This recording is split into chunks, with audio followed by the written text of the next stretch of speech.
Now we have a very special guest who has been with I'm the Queen, I think probably about 9 years.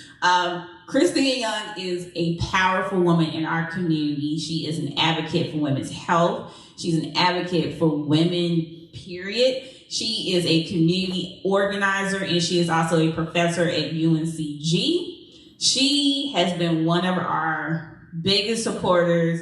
Literally, the times that we needed her to step in, she has been there. If it's Christmas adoption, back to school, community service projects. So today I wanted her to come before you because she is the perfect candidate to be able to talk to you as young women on how you can use your voices to make change in today. And then once she's done, you're going to transition into your breakout sessions. So Christina? Thank you. Let's give another hand clap for Alana. She is awesome and fabulous. I am so honored to be here this morning with you all. And again, another round clap. I want to get that energy. Let's get that energy up. Yes, let's get that energy up. So I am honored again to be here. One of the things I like to do when I start talking about serious topics is to center a self-care practice. So because this is such a serious topic, my topic is called The Voice of Women and Girls in the Social Justice Movement. And so the first self-care practice as social justice activists is to breathe, to control your voice. And so let's do that with me. Let's breathe in and breathe out. And breathe in and breathe out. Yes, we must center self-care when we are doing social justice activism.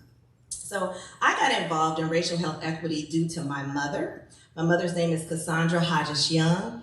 She fought to survive breast cancer. And so while she has the victory of salvation in the spirit, she unfortunately died in the body from breast cancer. And I feel like this unfair early death is what motivated me to get involved in racial health disparities. And so I've been working on the problem of racial health disparities, and that is when Black people die more than white people from the same condition. Even though we are 12% of the population, we die at higher rates from different health conditions like heart disease and cancer. And so I wanted to work on that. And so I started studying the problem. I collaborated with other people who were also doing this. We conducted an action-based research project because we didn't want to just blame the victims. We need to change these systems and institutions. That it's not just about what can the individual do to make a change, but what can the healthcare system do to change and be responsible for these issues, because they've been lasting for a long time as well. So let me share with you a story that happened to me while I was working on the research study, because I've been working on a research project for 7 years to work on changing the healthcare system. And I worked with Cone Health Cancer Center. One of the days that I went in to Cone Health Cancer Center, I decided before I go into work, let me check my social media accounts. I checked Twitter. And so I looked at Twitter, and it was a scary scene. I followed some other social justice activists, organizers, and somebody in Ferguson, Missouri was having a live video of a young man who was on the street with a white cover over him, just laying in the street. He had been shot by the police. This was Mike Brown. And so that was traumatic for me to see right before I'm trying to go in and work on racism in the healthcare system. But I decided, let me put my phone down. I'm in Greensboro. I'm gonna try to put that to the back of my mind. So I go into work, continue to do the things I need to do, take a break from work. 4 hours later, check Twitter again. His body is still on the ground. So my heart dropped. I couldn't believe that I had been inside working and doing stuff and nobody had taken his body up yet.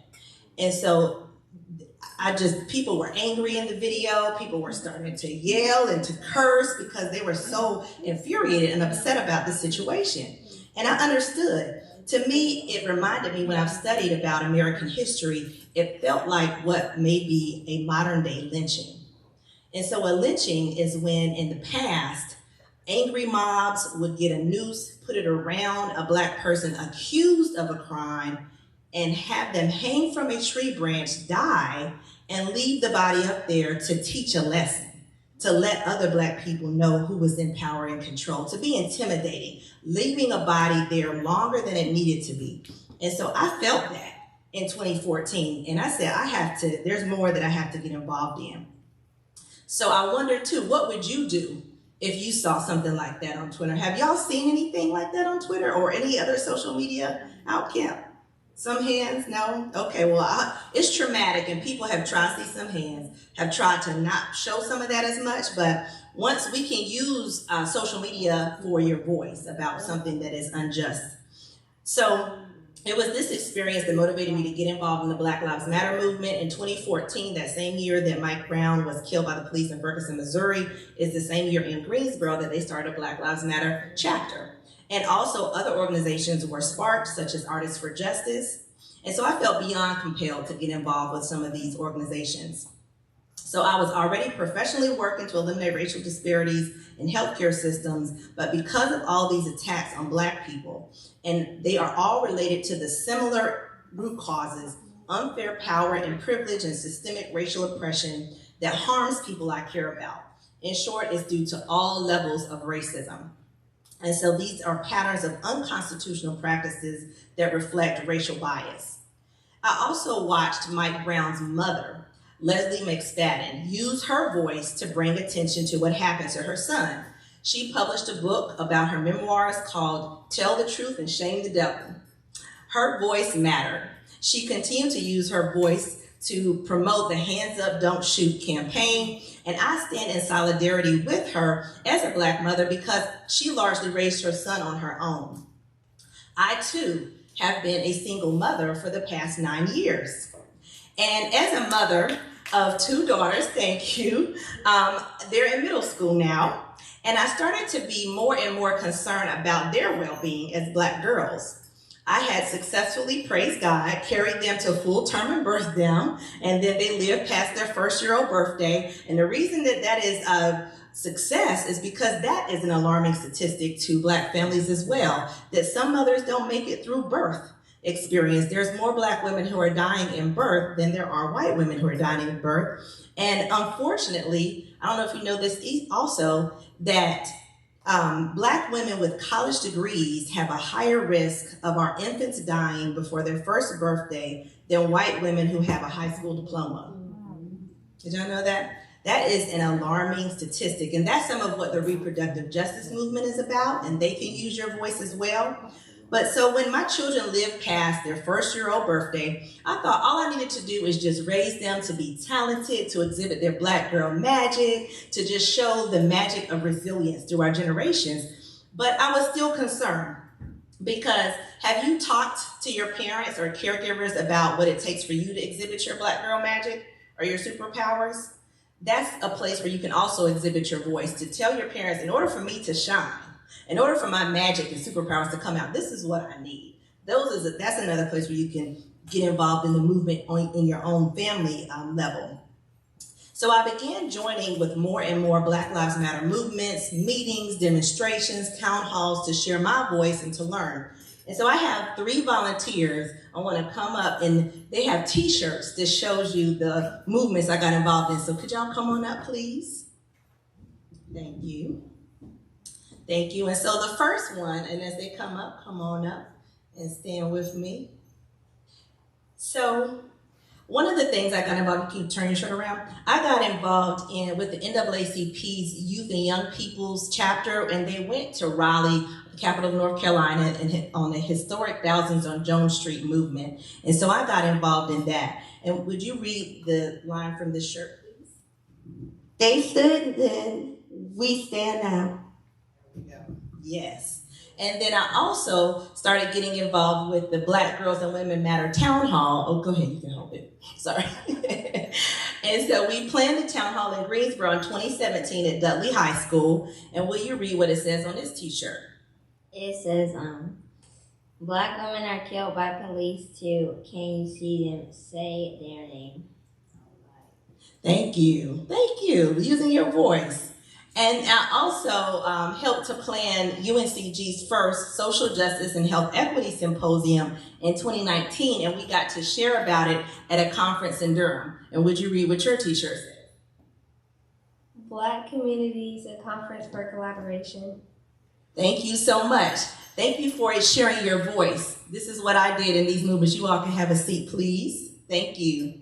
But this is the example of you show up. You come to a planning meeting, you go to a town hall, and you use your voice to count.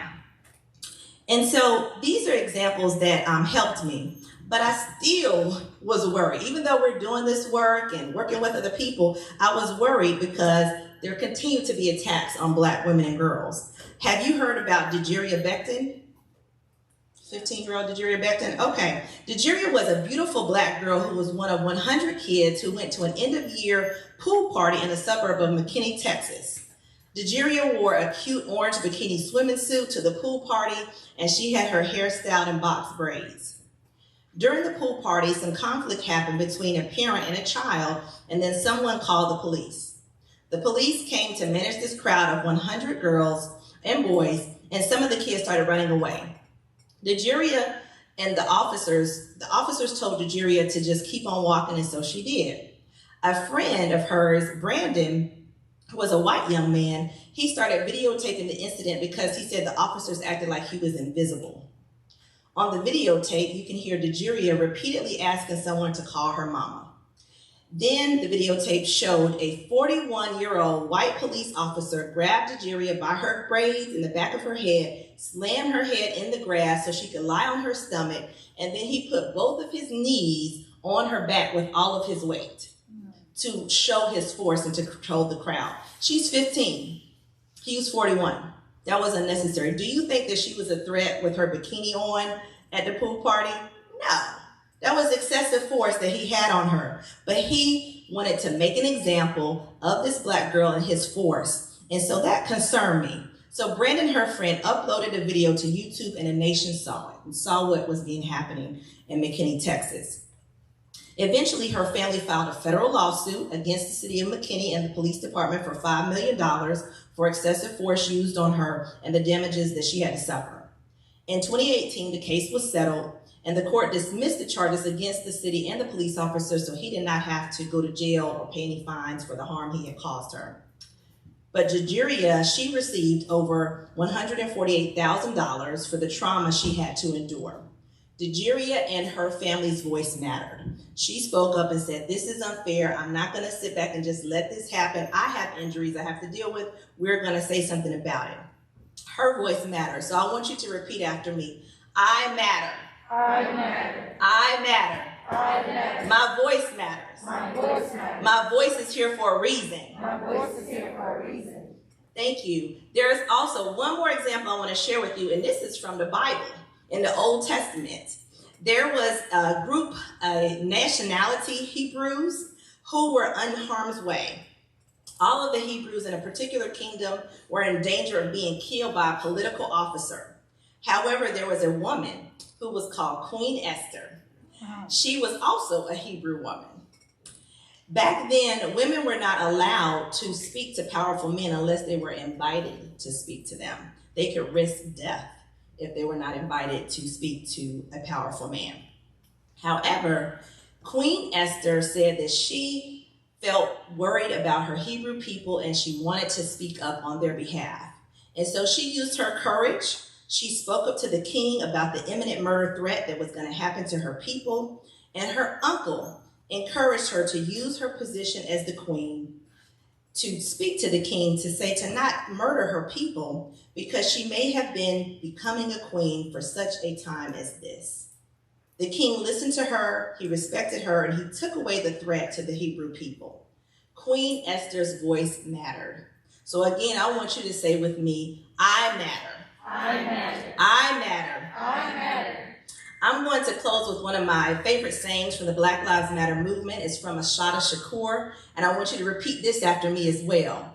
It is our duty to fight for our freedom. It is our duty to fight for our freedom. It is our duty to win. It is our duty to win. We must love and support one another. We must love and support one another. We have nothing to lose but our chains. We have nothing to lose but our chains. Let's do that one more time. It is our duty to fight for our freedom. It is our duty to fight for our freedom. It is our duty to win. It is our duty to win. We must love and support one another. We must love and support one another. We have nothing to lose but our chains. We have nothing to lose but our chains. Thank you.